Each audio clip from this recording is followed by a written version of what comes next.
নমস্কার দর্শক বন্ধুরা, আপনাদের সকলকে স্বাগত জানাচ্ছি আজকে নৈহাটি থেকে। আমি সোমনাথ এবং পিছনে দেখতেই পাচ্ছেন আমি কিন্তু এখন আরএফডিএল ডার্বি, জাস্ট এই এক্ষুনি আরএফডিএল ডার্বি শেষ হলো এবং সেখানে কিন্তু ইস্ট বেঙ্গল এবং মোহনবাগান তারা একে অপরের মুখোমুখি হয়েছিল এবং ম্যাচের আগে আমরা আলোচনাও করছিলাম যে এই দুটো টিমের মধ্যে কারা এগিয়ে থাকতে পারে। আপনারা জানেন যে মোহনবাগানের যে আরএফডিএল টিম তারা নিঃসন্দেহে ম্যাচের আগে কিন্তু ফেভারিট ছিল, কারণ তারা ডিফেন্ডিং চ্যাম্পিয়ন্স। এক সুহেলের মতো প্লেয়ার, পাসাং দর্জি তামাংয়ের মতো প্লেয়ার, প্রিয়াংশ দুবের মতো গোলকিপার এই টিমে কিন্তু আছে মোহনবাগানের এই টিমে। এবং ইস্ট বেঙ্গলের যদি অপরের কথা বলি, ইস্ট বেঙ্গলের টিমের কথা, তাহলে আপনারা জানেন যে বেশ কিছু উইক পয়েন্টস কিন্তু এই ইস্ট বেঙ্গল টিমে ছিল। আপনারা কিন্তু জানেন যে এই ইস্ট বেঙ্গলের যে টিমটা, সেই টিমের মধ্যে কিন্তু অনেক কিছু চেঞ্জেস হয়েছে। আপনারা জানেন সায়ন ব্যানার্জি হোক, তন্ময় দাস হোক, যারা আগে খেলতেন এই আরএফডিএল টিমে, তারা কিন্তু নেই। অর্থাৎ নতুন করে কিন্তু টিমটা বানানো হয়েছে, খুব কম সময়ের মধ্যে টিমটা বানানো হয়েছে এবং প্রপার শুধু স্কাউটিং এর উপরেই ভর করে কিন্তু এই টিমটা পুরো তৈরি করা হয়েছে। যদি কথা বলি ভানলাল পেকা গুইতে,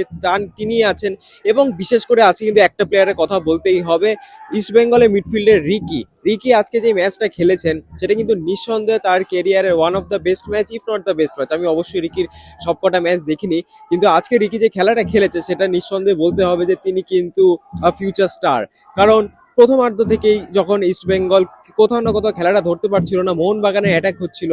ম্যাচের শুরুর দিকে মোহনবাগানে একটা দুটো কাপল অফ অ্যাটাকস হচ্ছিল, যেখানে সুয়েলের কিন্তু কাছে একটা ভালো অপরচুনিটি ছিল গোল করার, বাট সেটা সুয়েল করতে পারেনি এবং তারপরে কিন্তু ইস্ট বেঙ্গল খেলাটা ধরতে শুরু করে এবং এই খেলাটা ধরেছেন কিন্তু সেই রিকি। ফার্স্ট হাফে যেভাবে তিনি উইংয়ে বল ডেলিভার করছিলেন, একদম লং বল যেগুলো হয় উইংয়ে মাঝমাঠ থেকে ডেলিভার করে, সেগুলো এত সুন্দর করে তিনি দিচ্ছিলেন, মানে একটাও লং বল হয়নি যে তিনি মিস করেছেন, প্রত্যেকটা কিন্তু প্লেয়ারের পায়ে গিয়ে পড়েছে এবং সেখান থেকে কিন্তু ইস্ট বেঙ্গল অ্যাটাক করেছে।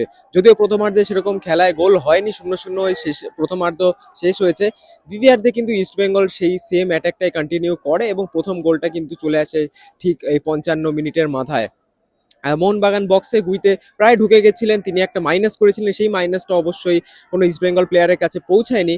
কিন্তু রিবাউন্ডে যখন গুরনাজ সিং গ্রেওয়াল, আপনারা জানেন যে ইস্ট বেঙ্গলে কিন্তু আগে খেলতেন এই গুরনাজ, এবার তিনি সাইন করেছেন মোহনবাগানে। গুরনাজের একটা ক্লিয়ার করার দিকে তিনি প্রয়াস করেছিলেন, ক্লিয়ার করতে গেছিলেন এবং সেটাই কিন্তু রিকির পায়ে লেগে বলটা গোলে ঢুকে যায়। যথেষ্ট স্ট্রেংথ ছিল বলতে পারবেন সেই শটটাতে, এই জন্য কিন্তু শটটা সোজা গিয়ে ঢুকে যায় গোলের মধ্যে। সেখানে অবশ্যই ইস্ট বেঙ্গল 1-0 গোলে এগিয়ে যায় এবং তারপরে কিন্তু খেলাটা কোথাও না কোথাও মোহনবাগানে একটু ফরে চলে যায়, কারণ ইস্ট বেঙ্গল একটা গোল করার পর কিন্তু কোথাও না কোথাও একটুখানি ডিফেন্সিভ হয়ে গেছিল, এই লিডটা যেটা ছিল সেটা প্রোটেক্ট করার চেষ্টা করছিল এবং সেখানেই কিন্তু মোহনবাগান অনেকগুলো অ্যাটাক করে, বাট যেহেতু ওই বক্সের মধ্যে ঠিকঠাক করে ক্রস দেওয়া হচ্ছিল না, বলটা স্ট্রাইকার পাচ্ছিল না, সুয়েল বল পাচ্ছিল না, পরে পাসাংদর্জি তামাংকেও নামানো হয়, তিনি অনেকগুলো ক্রস করছিলেন, বাট সেই স্ট্রাইকার যেহেতু বলটা ফিট করতে পারছিলেন না কেউ স্ট্রাইকারকে, সেই জন্য কিন্তু গোলও হয়নি। বাট এখানে অবশ্যই কথাও বলতে হবে ইস্ট বেঙ্গলের গোলকিপার জুলফিকার আলী, কারণ তিনি কিন্তু জুলফিকার গাজী, তিনি কিন্তু অনেকগুলো যে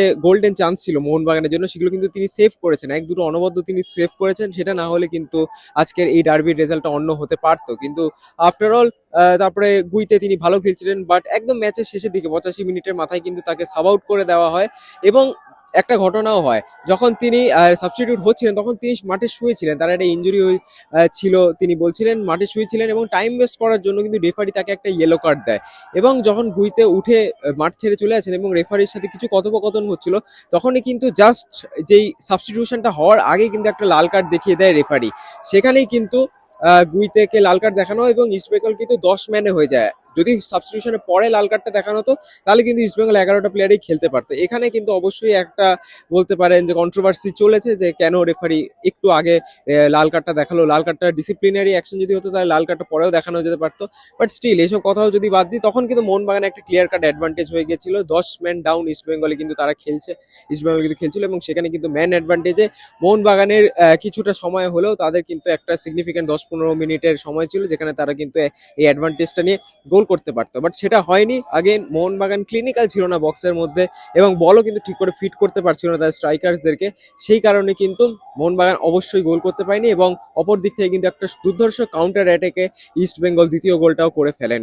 বলটা আসলে পেয়েছিলেন দেবজিৎ, কিন্তু দেবজিৎ মিস করাতে রিবাউন্ডে কিন্তু রিকি গোলটা করে দেন এবং ইস্ট বেঙ্গল কিন্তু 2-0 গোলে এই ডার্বিটা জিতে ফিরছে। যখন এই আরএফডিএলটা শুরু হয়েছিল তখন কিন্তু ইস্ট বেঙ্গলের যে এই টিমটা নিয়ে অনেক প্রশ্ন উঠেছিল। প্রথম ম্যাচে তারা ইউনাইটেড স্পোর্টসের কাছে 1-0 গোলে হেরেছে এবং সেখানেই না বোঝা গেছিল যে না এই টিমটার মধ্যে অনেক কিছু চেঞ্জেস আছে, অনেক নতুন প্লেয়ার এসছে এবং কোথাও না কোথাও মানিয়ে নিতে হয়তো একটু সমস্যা আছে। বাট সেই ফার্স্ট ম্যাচটার পরে কিন্তু ইস্টবেঙ্গল আর পিছনে ঘুরে তাকায়নি। ইস্টবেঙ্গল কিন্তু পরপর 4টে ম্যাচ আজকে ডার্বিটা নিয়ে জিতলো এবং কোথাও না কোথাও আজকে কিন্তু এই গ্রুপ চ্যাম্পিয়ন হয়ে ইস্টবেঙ্গল নৈহাটির এই স্টেডিয়ামটা ছাড়বে এবং অবশ্যই দুটো টিম ইস্টবেঙ্গল মোহনবাগান দুজনেই কিন্তু কোয়ালিফাই করে দিয়েছে জোনাল স্টেজের জন্য এবং পরবর্তী খেলা কিন্তু সেই জোনাল স্টেজেই হবে। তো অবশ্যই আমাদের নজর থাকবে এই আরএফডিএল এর উপরে, কারণ যথেষ্ট ভালো, মানে আরএফডিএল আমরা নিয়মিত দেখে থাকি। নর্মাল সিনিয়র টিমের ডার্বি আমরা যুবভারতীতে দেখে থাকি, আমরা সিএফএল ডার্বি দেখে থাকি, কখনো না কখনো কল্যাণী স্টেডিয়ামে আমরা এই আগের বছরই দেখেছিলাম। বাট আরএফডিএল ডার্বি নিয়ে এতটা যে ক্রেজ হয় সেটা কিন্তু অবশ্যই নৈহাটি না এলে আপনারা বুঝতে পারবেন না। তো অবশ্যই এরপর যখন কোনো ডার্বি হবে, জুনিয়র লেভেলে হোক, সিনিয়র লেভেলে হোক এবং যেখানেই হোক না কেন, অবশ্যই কিন্তু ডার্বি একটা অ্যাটেন্ড করবেন, কারণ সেই এটার এক্সপিরিয়েন্সটাই অন্যরকম। এবং আজকে কিন্তু এই খেলাটার পর অবশ্যই ইস্ট বেঙ্গল তারা 3 পয়েন্ট নিয়ে ঘরে যাবে, গ্রুপ চ্যাম্পিয়ন হয়ে ঘরে যাবে। মোহনবাগানের জন্য একটু হলেও কিন্তু কাজ করতে হবে, কারণ ডেগি কার্ডোজো তিনি কিন্তু ইস্ট বেঙ্গলের বিরুদ্ধে এখনো পর্যন্ত একটা ডার্বিও জেতেননি। একটা ডার্বি মনে হয় আগের বছর তিনি জিতেছিলেন, বাট যদি সিগনিফিকেন্ট রেজাল্টের কথা বলি সেখানে কিন্তু বিনো জর্জ অনেকটাই এগিয়ে থাকবেন। মোহনবাগানের এই রিজার্ভ টিমকে কিন্তু বিনো জর্জ এই নিয়ে অনেকবারই হারালেন। তো এটা কিন্তু প্রশ্নচিহ্ন অবশ্যই থাকবে ডেগি কার্ডোজোর উপর। কিন্তু আপনাদের কি মনে হয় যে মোহনবাগান আজকে কোথায় ল্যাক করেছে বা ইস্ট বেঙ্গল আজকে কোথায় ভালো খেলেছে? সত্যি কথা বলতে আমরা কেউই আশা করিনি যে ইস্ট বেঙ্গল আজকে এই পারফরমেন্সটা দেবে, কিন্তু আগেন জার্সির জন্য তারা খেলেছে এবং আজ কিন্তু ম্যাচটাও তারা জিতে যাচ্ছে এবং পিছনে আপনারা দেখতেই পাচ্ছেন সমর্থকদের সাথে কিন্তু তারা সেলিব্রেটও করছে। তো অবশ্যই আজকে নৈহাটি থেকে এতটাই। আপনারা অবশ্যই জানাবেন কেমন লাগলো ভিডিওটা এবং আরএফডিএল নিয়ে আপনাদের কি চিন্তাধারা, কারা জিততে পারে এই বছরের, কারণ অবভিয়াসলি পাঞ্জাব ব্যাঙ্গালোর তারাও কিন্তু যথেষ্ট ভালো টিম এই আরএফডিএল এ। বাট কারা জিততে পারে? আগের বছর মোহনবাগান জিতেছে, এই বছর কি অন্য কোনো টিম জিতবে? অবশ্যই আমাদের কমেন্টসে জানাতে ভুলবেন না। ততদিনে ভালো থাকবেন, সুস্থ থাকবেন। আমি সোমনাথ আজকে নৈহাটি থেকে বিদায় চেনেছি এবং অসংখ্য ধন্যবাদ এই ভিডিওটা দেখার জন্য। দেখা হচ্ছে আপনাদের সকলের সাথে পরবর্তী ভিডিওতে।